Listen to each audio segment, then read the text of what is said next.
Welcome back to the programme. The medical and economic impact of the coronavirus is being assessed. Dozens of new cases have been confirmed on a ship quarantined in Japan's Yokohama harbour. Japan says there are now more than 60 cases of the infection, which originated in China aboard the Diamond Princess. The announcement came from Yoshihide Suga, Japan's chief cabinet secretary, at a news conference in Tokyo. The chief medical officer for England has said that a third person in the UK diagnosed with the virus caught it outside of China. Professor Chris Whitley said the patient who's being treated in London contracted the infection in another Asian country. Across Europe, there are now around 30 confirmed cases of the virus. Aside from the obvious health concerns about the coronavirus, the alarm is now being sounded about the potential economic impact. Many European airlines have stopped flying to China, and Chinese tourists are staying away, meaning tourist numbers are down across the bloc. And that means small businesses that rely on visitors are paying the price, as Giorgio Orlandi reports from Rome. 2020 was supposed to be the year to celebrate tourism and culture as part of the partnership between China and Italy. 12 months that mark the 50th anniversary of the establishment of diplomatic relations between the two countries. But the outbreak of coronavirus means this won't happen. Only a few months ago, one of Italy's main airports, Rome Fiumicino, had become one of Europe's best connections to China, with new routes having opened. And with around 5 million registered tourists per year, Italy is China's top European travel destination, overtaking France, Germany and Spain. Nel triennio 2016-2019 in the years from 2016 to 2018, Chinese tourism to Italy increased by 30%. It's been growing beyond the already established level of tourism. The Italian government's decision to suspend all flights to and from China has put a stop to this trend. Experts say the overall loss for the tourism sector is likely to be around 4.5 billion euros. It's not only Chinese tourism that has been affected. Italians are panicking more about traveling abroad than foreigners coming to Italy. According to the CNA, 9% of the total number of bookings between now and the end of February have been cancelled, against only 4% to the contrary. This will result in economic damage for the sector. Italian tourists will book cheaper trips, deciding to go to places that are closer, mainly in Europe. In Italy, Chinese tourists are known for spending the most. In this shop in the center of Rome, customers are mainly Chinese. The owner was forced to pay this month's rent using his savings. Our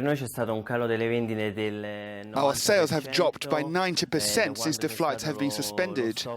This has been a severe blow for my company, and I have had to stop all the investments I had planned.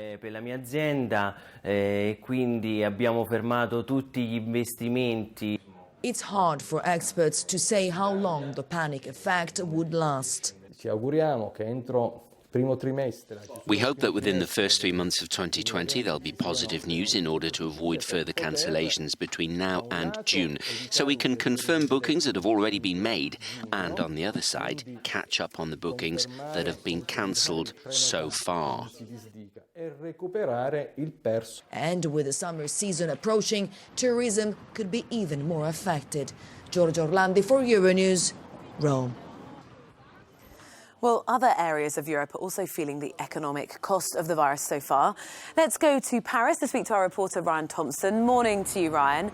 Paris, obviously particularly famous for its luxury goods, fashion, handbags, leather, those types of high-quality luxury items. What's been the impact on the sale of those and the wider particular fashion industry in Paris as a result of the virus? Good morning, Rosie. Well, if you spend time on the Champs-Élysées, the road behind me, or in any of Paris's grand department stores, you'll likely see flocks and flocks of Chinese tourists, Chinese consumers. Whether it's Paris or mainland China, they are attracted to these luxury goods, and they've quickly become the largest market for them, accounting for nearly 1/3 of sales and a 280 billion Euro industry. Now that we're seeing some implications of coronavirus potentially enter business sectors, well, French fashion houses are sounding the alarm. The head of LVMH, Bernard Arnault, has said that it's too early to exactly say what those implications will be, but if this goes on for a long period of time, it could be devastating for a company like his. Now, Chinese consumers are the crown jewel for luxury houses. They've quickly passed Americans as the largest demographic in terms of spending. And yesterday I spoke to an expert who warned and said that their absence from stores could have devastating consequences on the industry as a whole. They're very deep pockets, and you can wander around the season. If you go to Milan, let's say, you go to Rinascente, the best big department store in Italy, 60% of the shoppers are Chinese, and that will be an immediate impact in this month when the shows come to Milan. Those people will not be there. And now, Rosie, there are three key impacts here that he says will be the most important to watch. Notably, in mainland stores, this is the festive season for spending, the Chinese New Year. He says people are just not out in the luxury stores that occupy mainland China. This company like Louis Vuitton has opened 50 within the last 10 years.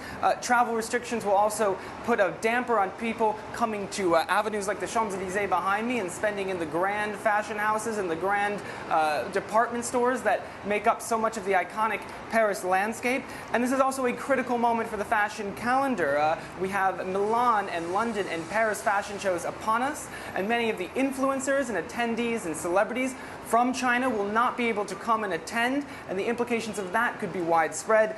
Even the editor-in-chief of Vogue China has said that she will not be able to make it to the New York fashion show that kicks off today.